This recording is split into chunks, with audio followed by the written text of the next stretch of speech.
안녕하세요, 구독자 여러분. 구독과 좋아요는 채널 운영에 큰 힘이 됩니다. 안녕하세요. 저는 도시락 배달 업체를 운영하고 있는 30대 여성입니다. 한 번의 잘못된 선택으로 인해 너무 많은 고통을 겪었지만 이제는 힘차게 앞으로 나아가고 싶어 이렇게 사연을 보내게 되었습니다. 현주 씨, 내가 그때 말한 소개팅 생각해봤어? 언니, 남동생이랑 만나보라고 하신 거요? 말씀은 감사하지만요. 너무 부담스러워요. 에이, 뭐가 부담스러워. 한 번 만난다고 다 결혼하는 것도 아닌데. 내 동생 정말 다정하고 잘생기고 인기도 많아. 내가 현주 씨를 친동생처럼 생각하니까 내 동생 소개해주는 거지. 이번 기회 놓치면 평생 후회할걸? 그렇게 인기 많으신 분이 왜 아직 싱글이세요? 저 말고도 소개받으시려는 분이 많으실 것 같은데요.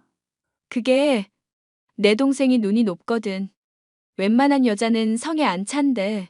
그런데 현주 씨 사진 보더니 꽤 마음에 드는 눈치더라고. 더 이상 미루지 말고 그냥 내일 둘이 만나. 내가 식당은 예약해 줄게. 알았지?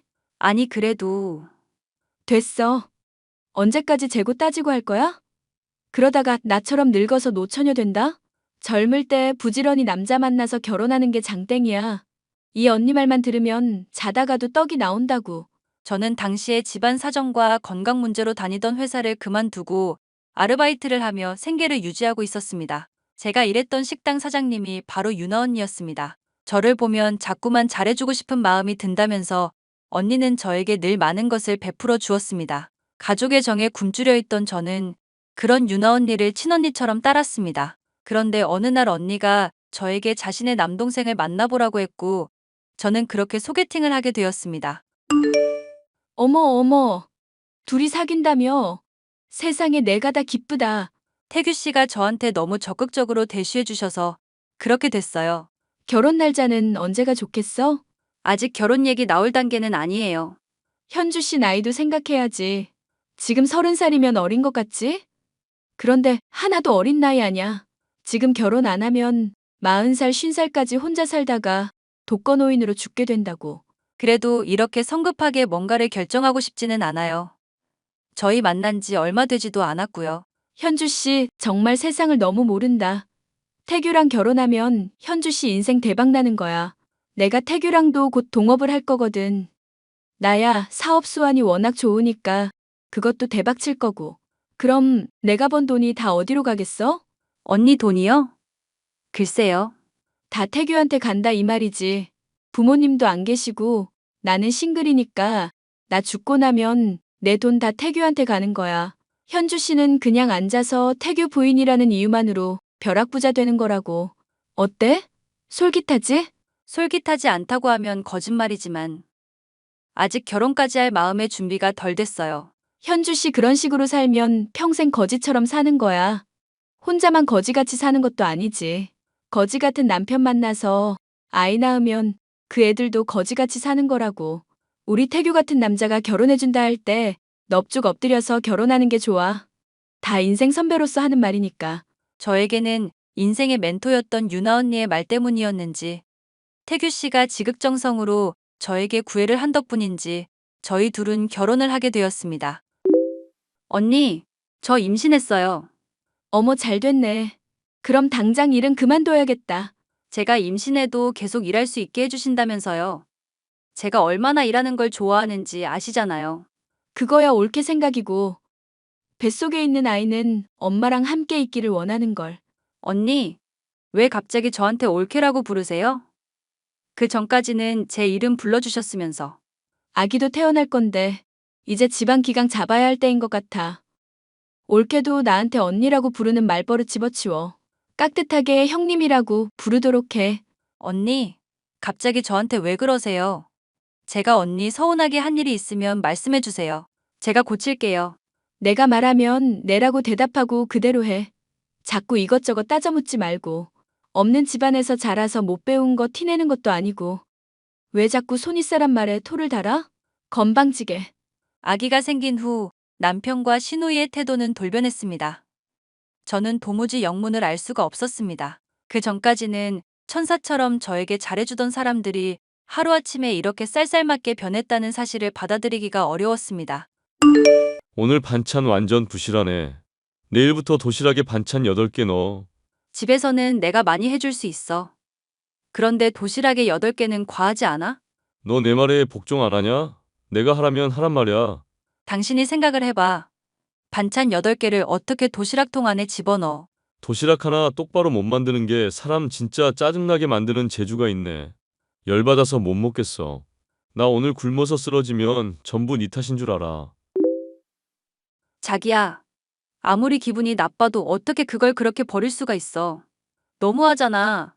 너무한 건 내가 아니라 너야. 너야말로 네 주제 파악 좀 해. 네가 이 집에서 어떤 계급인지 아직도 모르겠냐? 뭔데? 어디 한번 얘기해봐. 너는 우리 집에 팔려온 몸종이야. 그러니까 내가 시키는 일만 잘하면 되는 거라고. 도시락 반찬이 8개든 10개든 내가 넣으라는 대로 쳐넣으란 말이야. 나는 자기 와이프지 몸종이 아니야. 애 돌보면서 자기 도시락 싸는 것도 힘든데. 도대체 왜 이래? 너 성질이 왜 이래? 우리 누나가 얘기한 거랑 완전 딴판이야. 어이없고 빡친다 정말. 형님이 자기한테 뭐라고 했길래 그래? 너 고분고분하고 말 잘 들으니까 내 몸종 사무라고 했어. 그래서 너랑 결혼한 거지. 우리 누나 말 아니었으면 나 절대 너랑 결혼 안 했어. 왜 갑자기 나한테 한 말이랑 달라져? 날 사랑해서 결혼한 거라면서. 그걸 다 믿었어? 네 머리는 장식품이니? 생각을 좀 해야지. 나처럼 돈도 많고 잘난 남자가 뭘 보고 너랑 결혼을 하냐고. 그나마 성격은 봐줄만 한 것 같아서 결혼했더니만 벌써부터 말대꾸하고 자빠졌네. 짜증나 죽겠네. 형님, 저한테 어떻게 이러실 수 있어요? 내가 뭐? 남편한테 결혼하고 나면 저를 몸종으로 쓰라고 했다면서요. 남편 말로는 형님 설득 때문에 저랑 억지로 결혼한 거라는데. 그게 사실이에요? 어머, 생각보다 일찍 알았네. 미련 곰탱이처럼 눈치가 없어서 평생 모를 줄 알았는데. 태규 씨가 전부 얘기했어요. 형님 때문에 저랑 결혼한 거라고요. 그러니까 올케는 평생 나한테 고맙게 생각해. 나 아니었으면 결혼이나 했겠어? 매일 매순간 감사하는 마음으로 우리 태규 잘 챙겨야 해. 형님, 아니 유나 언니. 저 너무너무 배신감 느껴요. 어떻게 저한테 이러실 수가 있어요? 너는 거지같이 살아서 돈이 필요했고, 내 동생은 돈은 있지만 수발 들어줄 여자가 필요했으니까 서로 딱 어울리는 한 쌍이잖아. 도대체 뭐가 문제라는 건지 모르겠네. 우리 태규가 하는 말 거역하지 말고 옆에서 잘 모셔. 알겠지? 저는 너무 놀라고 슬퍼서 정신을 차릴 수가 없었습니다. 이대로는 살 수 없을 것 같아서 이혼도 생각해봤지만 현실적으로 제가 남편 없이 아이랑 단둘이 어떻게 살아야 할지 자신이 없었습니다. 돈이라는 현실 앞에서 결국 저도 무너질 수밖에 없는 현실이 너무 슬펐습니다. 왜 안 들어와? 지금 시간이 몇 시인데. 아줌마, 얼른 와서 이 아저씨 좀 데려가요. 술꽐라가 돼서 안 일어나. 이거 태규 씨 핸드폰 아니에요? 당신 누구예요? 오늘 처음 만난 사람이에요. 돈 많아 보이길래 하루 논 것뿐인데 이렇게 쓰러지면 어쩌자는 건지. 주소 보내줄 테니까 빨리 와서 데려가요. 나 집에 갈래. 장소가 어딘데요? 땡땡 모텔이요. 모텔? 아줌마 남편 그동안 굶었나 본데? 너무 달려들어서 짱났어. 말 조심해. 유부남이랑 놀아난 주제에 뭐가 그렇게 당당해? 이 아저씨가 하도 같이 놀자고 꼬셔서 놀아준 것뿐인데 왜 나한테 뭐라고 해요. 기껏 연락 받아줬더니 은혜도 몰라. 저는 그 사람이 알려준 주소로 가서 수리떡이 되어 쓰러진 남편을 발견했습니다. 집에 부인과 갓난아기를 냅두고 바람을 피는 남편이 너무너무 밉더군요. 남편이 제가 없는 사이에 뭘 하고 다니는지 너무 궁금해. 저는 남편의 핸드폰을 열어보았습니다. 아주 놀라운 대화들이 가득하더군요. 예를 들면 이런 것입니다. 누나, 나 언제까지 얘랑 살아야 해? 나 정말 답답해서 미쳐버릴 것 같다고. 그래도 너한테는 걔만한 애가 없는 거 너도 알잖아. 좀 참고 살아보면 안 돼? 참고 사라지지가 않아. 얼굴만 봐도 짜증나. 그니까 내가 그때 결혼 안 한다고 했잖아. 네가 결혼 안 하면 나보고 평생 너 시중 들면서 살라는 거야? 공짜로 식모 한 명 구했다고 생각하면 편하잖아. 그 식모가 지주제를 모르고 맨날 잔소리에 구박에. 더 이상은 못하겠어. 식모 바꿔줘. 알았어. 알았어. 우리 동생. 누나가 내 취향에 맞는 참한 여자 다시 구해볼 테니까 그 전까지만 좀만 참아. 빨리 구해. 그리고 이혼하더라도 위자료 한 푼도 안 주고 애 뺏어서 쫓아낼 거야. 아는 변호사 있으면 소개시켜줘. 당연하지. 식모한테 돈 주고 애 주고 내보내는 집안이 어딨니? 다 뺏어서 맨몸으로 내보낼 거니까 걱정 마라, 우리 동생. 그 대화 내용을 보니 그 인간들은 처음부터 저를 인간 취급도 하지 않았다는 것을 알 수 있었습니다. 심지어 이제는 애까지 빼앗고 저를 내쫓겠다는 계획을 세우고 있는 그 인간들을 보니 도저히 참을 수 없었습니다. 저는 때를 기다리면서 매일 밤 남편의 핸드폰을 보며 증거 자료를 모았습니다. 올케 집에 있지? 나 너네 집에서 개모임하기로 했는데 디저트 좀 준비해놔. 슈퍼에서 파는 싸구려 말고 비싼 걸로. 꺼지세요. 나 더 이상 네 올케 아니야. 네 동생이랑 이혼할 거거든. 뭐? 이 건방진 게. 네가 뭔데 이혼을 입에 올려? 니들은 맨날 첫날 날 내쫓는 방법에 대해 연구하고 있던데. 나는 이혼 얘기도 먼저 꺼내면 안 되냐? 네가 그걸 어떻게 알아? 너 설마 내 동생 핸드폰 뒤졌냐? 이게 아주 오냐오냐 했더니 건방이 하늘을 찌르네. 긴 말 할 필요 없고 나 더 이상 네 올케 아니니까 날 식모로 부려먹을 생각 하지도 마. 네 동생이랑 이혼하고 아이도 데려갈 거야. 아이는 우리 거야. 손댈 생각하지 마. 재판해보면 결과가 나오겠지. 내가 판사님이라면 부인을 식모로 부려먹고 허구한 날 모르는 사람이랑 모텔 가서 잠드는 남편한테는 양육권 안 줄 것 같네. 피곤해서 모텔 가서 잠든 것 같고 꼬투리 잡을래? 그런 얘기는 나한테 하지 말고 판사님 앞에 가서 하셔요. 그분도 그런 허술한 변명을 들어줄지는 모르겠지만 그래. 가라가. 네가 제 발로 나가주면 우리는 오히려 땡큐다. 네가 낳은 애 새끼 어차피 별로 이쁘지도 않았어. 이참에 다 데려가. 나는 우리 태규만 있으면 되니까. 가기 전에 비밀 하나만 얘기해 줄게. 당신이 평생 일궈온 재산을 남동생이 다 말아먹게 생겼다는 이야기. 재밌지 않아? 이게 무슨 헛소리야. 내 동생이 내 재산을 왜 말아먹어? 당신 동생이 당신 인감도장 들고 다니면서 무슨 짓 하는지 알면 아마 쓰러질걸? 미리 우황청심환이라도 먹어두는 게 좋아. 내 동생이 무슨 짓을 했길래 그래? 당신 가게 담보로 대출받아서 아주 행복한 투자 생활하고 계시더라고. 돈 다 까먹고 거의 마이너스 상태던데? 그게 사실이면 태규 이 자식 가만두지 않겠어. 가만두지 않으면 어쩔 건데요. 그래도 남동생이니 사랑으로 걷어 먹여야죠. 나는 이쯤에서 빠질 테니까 두 분이서 손 꼭 붙잡고 사랑하면서 잘 지내세요. 네가 우리 누나한테 헛소리 짓거렸어? 지금 우리 누나 꼭지 돌아서 쓰러지기 일보 직전이라고. 이제 남인데 무슨 상관이야. 쓸데없는 소리 하지 말고 이혼 서류에 도장이나 찍어서 보내. 내가 너 곱게 보내줄 줄 알아? 아니, 곱게 보내주지 않을 걸 알고 이날 이때까지 증거 열심히 모았어. 내가 뭘 모았는지 궁금하다면 법정에서 봐. 저는 남편과 이혼 소송을 시작했고 법원은 남편이 저에게 위자료를 줘야 한다고 판결했습니다. 저는 제가 갖고 있는 돈에 위자료를 보태해 작은 도시락 배달 업체를 차렸는데 반응이 좋아 빠르게 자리를 잡았답니다. 고생 끝에 낙이 온다는 말이 딱 맞는 것 같습니다. 저와 헤어진 후 남편과 시누이는 원수보다 못한 사이가 되었다고 전해 들었습니다. 남의 가슴이 대못을 받았으니 그 정도의 고통은 감내해야 한다고 생각합니다. 저의 긴 사연을 읽어주셔서 감사합니다.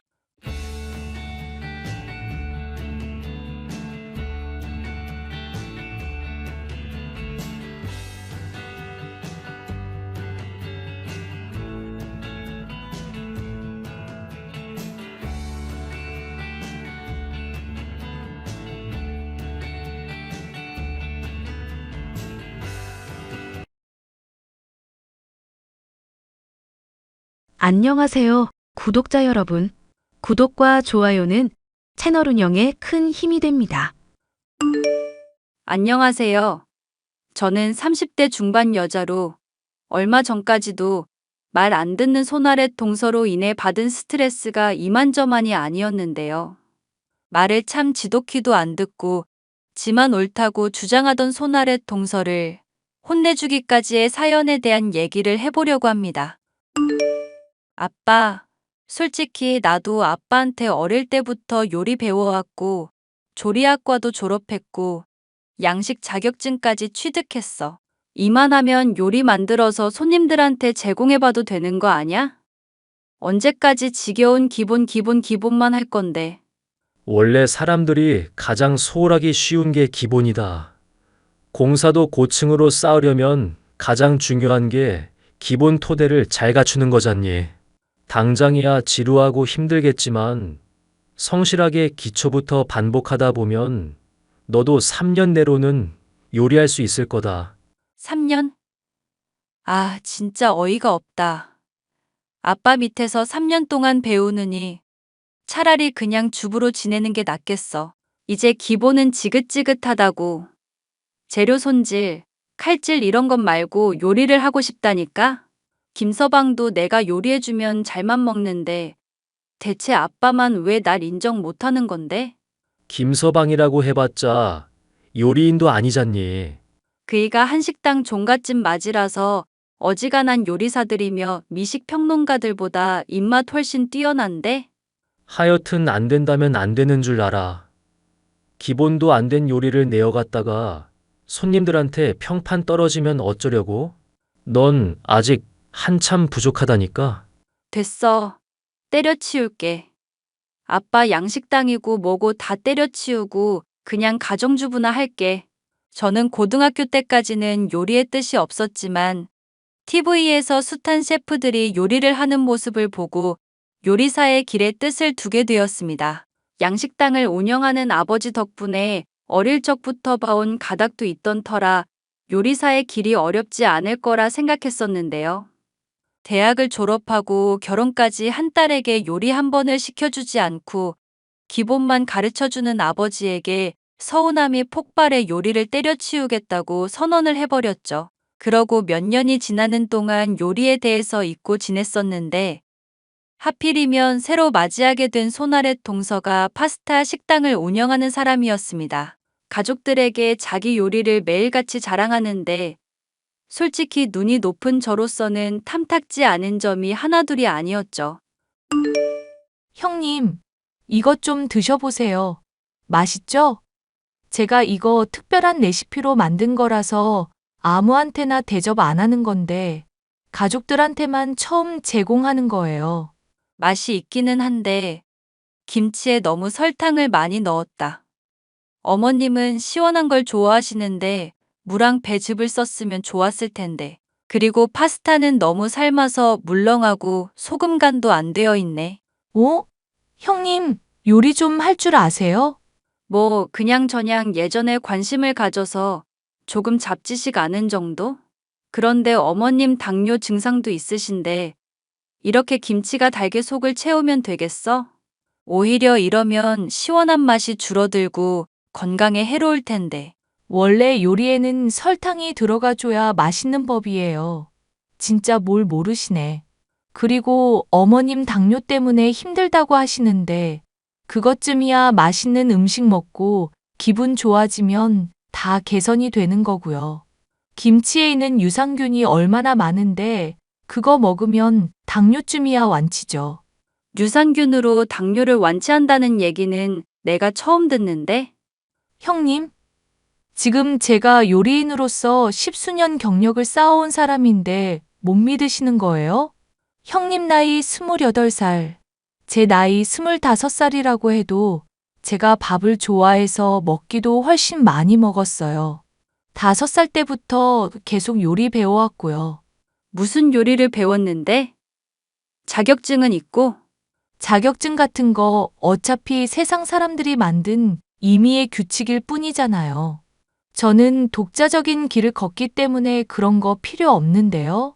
동서가 나름대로 요령 있고 손재주 좋아서 식당 이제까지 잘 운영하고 있다는 거 알겠어. 그런데 서방님 요전에 봤을 때보다 살 훨씬 더 찐 것 같더라고. 음식에 제발 설탕 좀 줄이고 조미료로 부족한 솜씨 감추려고 하지 마. 당장 마늘만 해도 곰팡이가 있어서 먹었다간 무조건 배탈 나겠다. 이런 거 손님들이 보면 위생 문제로 나중에 지적 나올 수가 있을 텐데. 아, 진짜 형님 까칠하시네. 무슨 미식 평론가라도 되세요? 난 동서가 지금 하는 게 걱정이 돼서 그런 거야. 서방님이 대출까지 내주면서 차린 가게인데 제대로 관리를 해야지.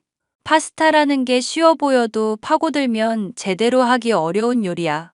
남들 다 맛있게 먹는 요리에 왜 이렇게 트집이실까? 제가 맞다고 하면 맞는 거지. 왜 남들 다 맞다고 하는 거에 혼자 아니라고 하시냐고요. 남들 다 맞다고 하는 거에 혼자 아니라고 한다고? 내가? 그건 오히려 동서 얘기 같은데. 그건 또 무슨 말씀이세요? 얼마 전에 가족들끼리 명절이라서 펜션 갔을 때 그때 동서가 내비게이션 안 믿고 다른 곳이라면서 서방님한테 자꾸 다른 방향으로 도로 타라고 했었잖아. 그것 때문에 우리 4시간이나 지나서 펜션에 도착했었던 거 기억나? 날씨도 가뜩이나 더웠는데 동서 때문에 차 안에서 쉰 음식도 있었고 아이스박스에 넣어서 가야 한다고 했는데 동서가 그냥 가방에 넣으면 된다면서 대충 구겨 넣어놨었지? 기본적인 걸 자꾸 안 지키고 요령을 피우니까 동서가 자꾸 실수를 하는 거야. 형님은 그런 기본을 잘 지켜서 그렇게 주부 생활하시는 건가요? 기본을 지키는 분이 왜 아직까지 애도 없으실까? 뭐? 갑자기 내가 애 없는 얘기가 왜 나오는데? 아니, 그렇잖아요. 저야 뭐 결혼한 지 얼마 되지 않았다지만 형님은 아직 애도 없으신 거 보니까 기본적인 건강 관리가 안 된 거 아닌가요? 아님, 아주버님이 좀 문제가 있으시다거나? 동서 지금 말 다 했어? 어머머, 형님, 지금 화나신 거예요? 그러지 마세요, 형님. 전 그냥 형님이 걱정돼서 그런 거예요. 우리 가족이잖아요. 늘 자기가 옳다고 주장을 하면서 성실하지 않은 모습을 보이는 동서를 보니 한숨이 나왔죠. 요리인으로서의 기본만이 아니라 인간으로서의 기본이 되지 않은 모습 때문에 화가 나서 한 소리를 할라치면 한마디도 지지 않으려 들고 도리어 제가 임신하지 못하는 문제를 걸고 넘어지니 화가 났습니다. 대학을 졸업하자마자 결혼해서 4년 동안 들어서지 않는 아이 때문에 고민이기는 했었지만 그 문제로 동서 말고는 트집을 잡는 사람이 없었기 때문에 더 짜증이 났는지도 모르겠네요. 동서와 저의 사이는 날이 갈수록 안 좋아져서 나중에는 가족들끼리의 행사에서 얼굴을 볼 때마다 사사건건 트집을 잡는 지경에 이르렀는데요. 아이고, 형님. 이제 곧 나이 30다 되어 가시는 분이 그렇게 짧은 치마를 입으시면 어떡해요. 민망해서 제가 쳐다보지를 못하겠네요. 이거 어머님이 백화점에서 선물해 준 건데 어머님이 선물해 줬건 어머님의 어머님이 선물해 줬건 간에 민망한 건 민망한 거죠. 무슨 20대 청춘인 줄 아시나. 나이에 맞는 복장을 입으셔야죠. 나이에 맞는 복장이라는 게 어떤 건데? 일단 치마는 안 입는 게 맞는 것 같고요. 좀 더 껴입어야 할 텐데. 솔직히 형님은 몸매도 좀 별로라서 뭘 입혀야 할지 모르겠네요. 그럼 동서는 내 나이 되면 어떻게 입을 건데? 저야 형님이랑 다르게 동안인 편인데다가 몸매도 좋은 편이니까 뭘 입어도 괜찮죠. 지금도 제가 화장 안 하고 돌아다니면 고등학생으로 보는 사람들도 종종 있는데요. 양심이 없어도 정도껏 없어야 공감을 해주지 동서. 주변 사람들이 시력이 별로 안 좋은가 봐? 아니면 사회성이 엄청 좋거나. 하긴. 그러니까 동서 망해가는 식당 요리도 좋다고 칭찬 일색이겠지. 무슨 말을 하는 거예요, 형님? 요즘 사람들이 불경기라서 덜 찾는 건데. 양은 쥐꼬리인데 가격은 비싸. 위생은 꽝인데 불친절하기까지 해. 대체 동서 식당에 가야 할 이유가 뭘까? 솔직히 오픈빨로 조금 버텼고 시부모님 아시는 분들이 팔아준 덕에 더 버텼어. 이제 할 만큼 했으니까 폐업하는 게 맞지 않을까? 원래 요리는 맛만 있으면 되는 법이에요. 형님은 대체 문외 아닌 주제에 알면 뭘 얼마나 안다고 그렇게 아는 척이세요? 내가 아무리 몰라도 동서보다 못할 건 없을 것 같은데? 서방님한테 들어보니까 동서 경력 물경력이더만. 식당에서 설거지 깔짝깔짝 보조로 일한 것까지 포함해서 경력 부풀리고 원조집 타이틀 걸고는 있는데 막상 원조집도 아니고 대체 동서가 진득하게 시간 투자해서 갈고 닦은 게 뭐가 있어? 어머, 이 형님 진짜 모르는 소리 하신다. 맛을 떠나서 SNS에서 잘만 화제되면 손님 폭발하는 게 요즘 식당이에요. 적당히 맛만 내고 예쁘게 만들면 요리는 그걸로 충분하다니까요? 유행만 잘 타면 되는데 뭐 그렇게 고리타분한 소리를 하고 앉았어요. 고리타분한 게 아니라 기본을 얘기하는 거야. 그놈의 기본. 어휴, 애도 못 낳고 있는 주제에 기본 타령 지겨워 죽겠네. 뭐? 지금 동서 뭐라고 했어? 지금 또 애 가지고 트집 잡는 거야? 아뇨, 잘못 들으셨나 보죠. 형님이 애 못 낳고 있는 걸로 얼마나 스트레스 받고 있는 줄 아는데 제가 왜 그걸 언급하겠어요. 형님이 저 더 쪼아대면 물론 그런 얘기까지 나올 것 같기는 하다만. 사실 제가 요리를 배웠다는 것은 남편만이 알고 있었던 상황이었습니다. 도중에 하차를 하지만 않았어도 시부모님은 물론 제 잘난 줄 아는 손아랫 동서에게 떳떳하게 말을 해서 하나하나 지적을 해줄 수도 있었을 텐데 말이죠. 이런 상황에서 저는 우연찮게도 손아랫 동서에게 창피를 줄 일이 생기게 되었습니다. 토마토가 팔리지 않아 남은 걸 그냥 드린다면서 시부모님의 지인 중 하나가 잔뜩 일을 보내주었습니다. 손아랫 동서는 파스타를 만들 일이 생기게 되었습니다. 형님, 어머님께서 토마토 많이 생겼다고 명절 때 일가 친척에게 요리 한번 만들어 보라고 하시네요. 제가 파스타 좋지 않겠냐고 하니까 어머님이 일손이 부족하겠다면서 난감해 하시는 거 있죠. 그래서 하고 싶은 말이 뭔데? 파스타 만들어서 대접할 건데 형님은 솔직히 이런 거 별로 재미없어 하잖아요. 요리 만들 일 있을 때도 어지간하면 빠지려고 하시고 그래서 좀 걱정이긴 하네요. 그러니까 하고 싶은 말이 대체 뭐냐고.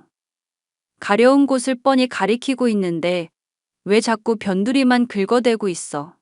어머님이 형님도 파스타 만드는 거에 참가하라고 그러셨어요. 말이 참가지. 어차피 저 띄워주려는 의도인 거니까 적당히 창피 안 당할 정도로만 요리하세요. 뭐? 나보고 파스타 요리를 만들라고? 그렇게 어렵지 않아요.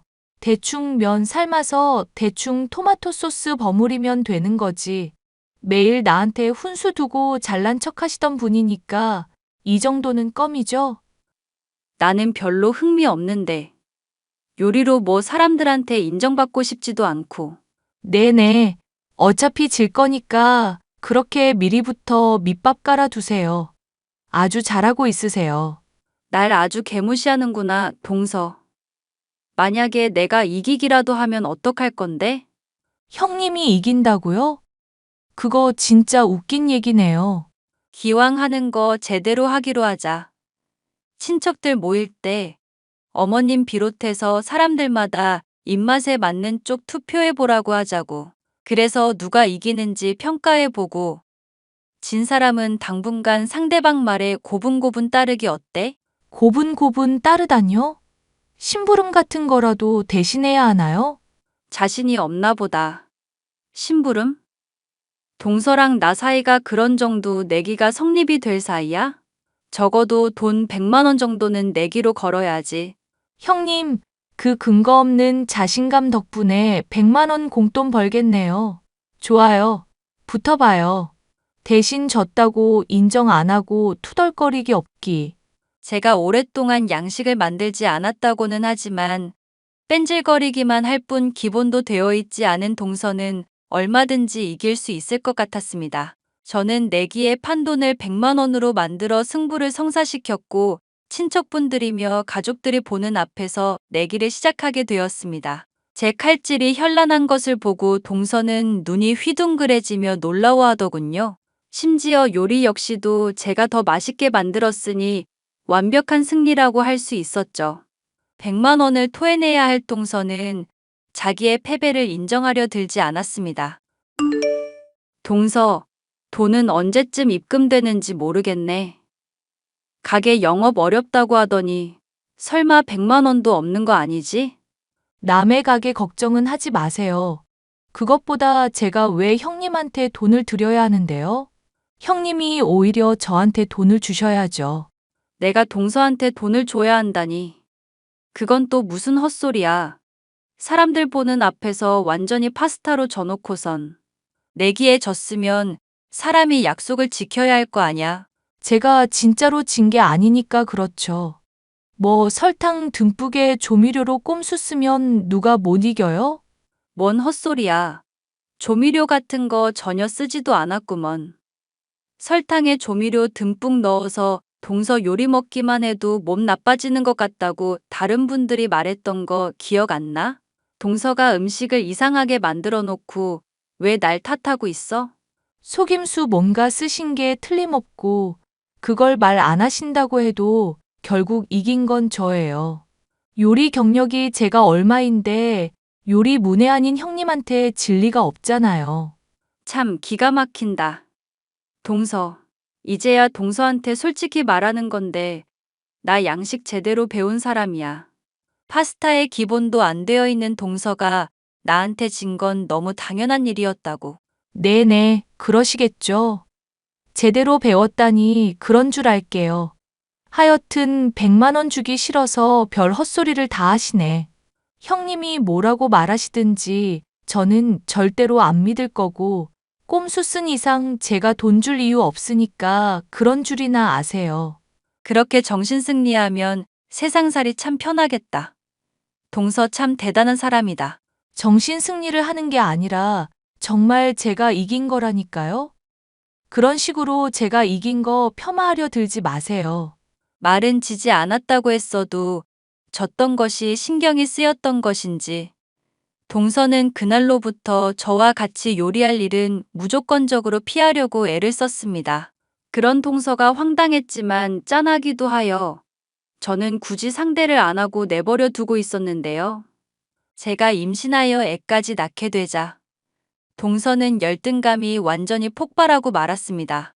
그에 반해 본인은 임신도 되지 않았고 식당 일도 점점 풀리지 않아 빚만 쌓여 상황이 최악이라고 할 수 있었죠. 결국 동서는 식당을 폐업하게 되었는데요. 그날로부터 사람이 더욱 이상해져 버리고 말았죠. 동서, 우리 애 견과류 먹으면 큰일 난다고 분명 말했잖아. 행여나 애가 먹고 싶다고 해도 절대 주지 말라고 했는데 아몬드 초콜릿을 먹여? 지금 애 입술 완전 퉁퉁 부어서 병원에서 음식 토해내고 주사 맞았어. 애가 죽을 뻔했다고, 동서. 알겠어요. 제가 미안하다고요. 미안하다고 말을 몇 번이나 해야 되는지 저도 모르겠네요. 미안하다고만 하고 끝날 일이야? 지금 동서 태도가 문제라고는 생각을 안 해? 형님, 저도 좋은 마음으로 그런 거잖아요. 제가 설마 애 죽으라는 마음으로 그런 거겠어요? 형님 말고라도 어머님, 아버님의 아주버님까지 다 저한테 한 소리 하시던데. 솔직히 저도 힘들다고요. 제가 미안하다고 하면 받아주기라도 하시든지 아니면 뭐 제가 콱 죽어버려야 용서를 해주실 거예요? 사람이 대체 왜 그렇게 책임감이 없고 막 나가? 실수를 하거나 잘못이 있으면 인정을 하고 진심으로 반성하는 태도를 보여야 할 거 아냐. 어린애도 아니고 그런 거 지적 좀 받았다고 뾰루퉁해져서 자기 잘못 인정도 안 하고 대체 왜 사람이 그러는 거냐고. 형님이 보태주지 않아도 저도 인생 힘든 처지예요. 식당 망하고 대출은 잔뜩에 남편까지 대출로 매일 구박하는 상황이라고요. 그거랑 애한테 위험한 음식 먹인 거랑 무슨 상관인데? 내 주의 듣지도 않고 멋대로 먹인 거잖아. 면역력이니 뭐니 헛소리 하면서 앞으로도 이런 일 재발할까봐 걱정돼서라도 내가 확실히 짚고 넘어가야겠어. 귀가 있었으면 분명히 주의사항 들었을 텐데 대체 왜 그런 거냐고. 면역이니 뭐니 헛소리가 아니라 진짜로 맞는 말이니까 그렇죠. 그거 설득하기 귀찮아졌으니까 그냥 앞으로 애가 알레르기 있는 채로 계속 살라고 내버려 둘게요. 알레르기 있다고 해도 계속 먹이다 보면 언젠가는 극복되는데 형님이 과민한 사람이라 그래요. 듣다. 정말 황당한 소리를 다 한다. 그럼 동서도 알레르기 있는 음식 말해봐. 내가 매일 요리해서 갖다 줄게. 성인은 알레르기 있는 음식 먹어도 적응하는데 한참 걸려서 의미가 없어요. 정성은 고마운데 거절할게요. 난 분명히 경고했어. 앞으로 또 이런 일 있으면 절대로 그냥 안 넘어갈 거야. 동서라는 사람 참아주는 것도 이제는 한계라는 거 분명히 알아둬. 저도 한계라고요. 직장도 취업 못하고 좋아하는 요리도 못해서 미치겠다고요. 앞으로 형님 일에는 참견 안 할 테니까 이제 그만 좀 하세요. 저 한번 운 좋게 이기고부터 집안 요리는 형님이 다 도맡아 하고 계시잖아요. 대출 이자도 힘들고 좋아하는 요리도 못 만들고 취직도 안 돼서 미칠 것 같으니까 그만 좀 하시라고요. 아이한테 알레르기 있는 음식을 먹인 동서에게 한 소리를 했더니 지 인생이 힘들다는 이유로 오히려 뻔뻔하게 나오는데 아주 기가 막혔죠. 저 말고도 가족들이 다 한 소리를 했기 때문에 그러려니 넘어갔지만 정말이지 맘 같아서는 머리채를 쥐어뜯어버리고 싶은 상황이었습니다. 동서 나름도 스트레스를 받고 있다고는 하지만 저는 알레르기가 있는 아이에게 먹일 음식을 선별하랴, 영양가 있는 음식을 만들어 먹이랴 정신이 없던 상황이었기 때문이죠. 그래도 음식을 할 때마다 사람들이 늘 맛있게 먹어주던 덕분에 저는 요리를 취미로 즐길 수가 있었죠. 많은 요리를 하면서도 늘 일정한 퀄리티로 힘들이지 않고 요리할 수 있었던 것은 아빠가 늘 강조하던 기분 덕분이었죠. 아빠는 어느 날 제가 조리해 갖다 준 요리를 맛보더니 제안을 해왔는데요. 미지야, 최근 들어 너 요리하는 거 보니까 요리의 기본이 잘 잡혀 있더구나. 너만 괜찮다면 이제라도 식당 일 다시 시작해보는 건 어떻겠니? 에이, 프라이팬 놓은 지가 언제인데 식당 일을 내가 어떻게 해. 애 본다고 요즘 정신도 없는 상황인데. 네 엄마가 손주 돌보는 거 도와준다고 하면서 많이 신경 써준다더라. 이런 상황이면 넙죽 받을 줄 알았더니 네가 많이 변하긴 했구나. 상황도 옛날이랑은 많이 다르니깐. 그런데 나한테 그런 제안을 하는 상황이면 일손이 많이 부족한가 봐? 방송 한번 출연한 이후에 고양이 손이라도 빌리고 싶을 정도로 장사가 잘 돼서 문제지. 얼마 전에도 파스타 오래 만들어 왔다던 여자 하나 고용해 두긴 했는데 요령만 잔뜩에 내 눈에는 영 마뜩잖아서 잘라야 하나 고민 중이기도 하고 울며불며 사정하는 거 들어보니 참 힘든 상황 같아서 써보고는 있다만 엄마가 도와준다고 하면 나도 생각은 있는데 솔직히 식당 일이라는 게 내가 하겠다고 마음먹었다고 바로 잘할 수 있는 거 아니잖아. 나 그럼 주방 보조로 일단 기초부터 다시 시작하면서 밑에서부터 올라갈래. 그래도 괜찮겠니? 너 옛날에 기본부터 하는 거 아주 지긋지긋하다고 그러더니 요즘 요리하면서 재미가 붙었고 아빠가 기본기 많이 다져준 덕을 많이 봤거든. 미안하다 미지야. 네가 재밌게 요리하고 네 나름대로 또 실전에 부딪혀봤으면 다 깨달았을 텐데 언젠가는 너한테 식당 물려주고 싶은 마음에 내가 무리하게 너를 가르치려고만 들었던 것 같구나. 식당을 물려준다고? 아빠가 그런 티 조금도 안 내서 난 생각도 못했다. 이 가게에 네가 아니면 믿고 물려줄 사람이 또 누가 있겠냐. 하여튼 네가 요리 때려치운다고 해서 많이 걱정했는데 이제 아빠도 한시름을 덜었구나. 아버지의 격려와 진정한 속마음을 알게 되니 잊고 있었던 요리에 대한 열정에 새삼 불타오르더군요. 엄마까지도 도와준다고 하니 더 이상 거리낄 것은 없겠다 싶었습니다. 저는 아버지의 식당을 물려받기 위한 첫 단계로서 일단 주방 보조일부터 시작을 하기로 했죠. 그런데 식당에 출근을 하자마자 제게는 정말이지 놀랄 일이 일어났습니다. 주방 보조 손님으로 와 있었던 것은 바로 손아랫 동서였죠. 뭐야, 형님이 여기 왜 있어요? 앙, 주방 알바 새로 온다더니 형님이었어? 동서가 여기 있는 거 보니 얼마 전에 구했다는 직장이 여기였나 보네. 됐고, 여기서도 그 알량한 요리 솜씨 뽐내겠다고 잘난 척하지 마세요. 뭐? 알량한 요리 솜씨? 여기까지 와서도 신경전 버리는 거야? 우리 사이 싸움 이미 끝난 거 아니었어? 형님, 그래도 제가 짬이 한참 높으니까 제발 좀 깝죽거리지 마세요. 주방은 전쟁터나 마찬가지라고요. 저 정말로 진지하게 일하려고 생각하고 있고 여기에 뼈까지 묻을 각오로 일하고 있거든요. 여기서마저 떨어지게 되면 저 정말 갈 곳도 없어서 열심히 하고 있다고요. 그런 상황인데 형님처럼 식당 일 해본 적도 없는 사람이 요리 재주 좀 있으니까 도전해봐야겠다 싶어서 기웃거리는 거 솔직히 좀 많이 꼽네요. 정말 어이가 없네. 어이가 없고 자시고 간에 앞으로 제 말 잘 들으세요. 아시겠어요? 주방에서는 무조건 계급이 최우선이니까요.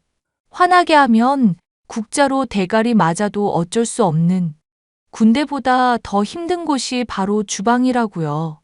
야, 이 미친 동서야. 여기 대표가 누군지나 알아? 네? 여기 대표님을 왜 물어봐요? 방송까지 탄 셰프고 아주 잘 나가시는 분이잖아요. 그러니까 그분 이름이 어떻게 되는지는 아냐고. 대표인 박현철 셰프님을 제가 왜 모르겠어요. 제 사정 힘들다고 하니까 좋게 봐주시고 취직까지 시켜주신 분인데. 동서, 여기 대표가 우리 아빠야. 네? 지금 뭐라고 하셨어요? 대표님이 형님 아빠라고요? 내가 전에 양식 제대로 배운 적 있다고 말한 적 있었지? 그런데 하도 기본 중요시하고 그 부분만 강조하니까 지겨워서 요리 때려치웠던 거였어. 그럼 왜 다시 식당 일 시작하시려는 건데요? 동서 이기고 나니까 식당 일 하는 것도 재미있을 것 같더라고. 사람들한테 요리해주고 싶다는 꿈 포기하기도 싫었고, 동서도 그런 꿈이 있어서 식당 일 하려는 거 맞지? 그럼 되지도 않는 기강 잡으려 들지 말고 일이나 열심히 해. 요령 피우는 거 보이면 바로 내가 아빠한테 말해서 잘라버릴 테니까 말 잘 듣고. 그게 형님이 무슨 권리로요? 주방 보조로는 제가 선임인데요. 주방 보조에서 금방 위로 올라갈 거니까 그렇지. 애초에 바로 주방 일 시작하라는 거 밑단계부터 배우겠다고 자처한 게 나야. 하여튼 까불면 동서 바로 국자로 대가리 때릴 거니까 그런 줄 알고. 아니, 형님. 우리 사이에 무슨 그런 기강을 잡아요. 똑바로 대답 안 해? 국자로 대가리 맞아야 정신 차리지? 예, 아니요. 그렇게만 대답하라고. 예. 알겠어요. 알겠으니까 소리 지르지 마세요. 대출도 잔뜩에 취직도 안 되고 서방님이랑 요즘 문제도 많다고 들었어. 여기서마저 쫓겨나서 인생 망하고 싶지 않으면 똑바로 해. 나 동서한테 쌓인 거 많지만 요리는 그래도 제대로 가르쳐 줄 거야. 대신 정말로 엄하게 할 거니까 각오하고. 알겠어? 알겠어요, 형님. 제가 정말 잘못했으니까 노려보지 좀 마세요.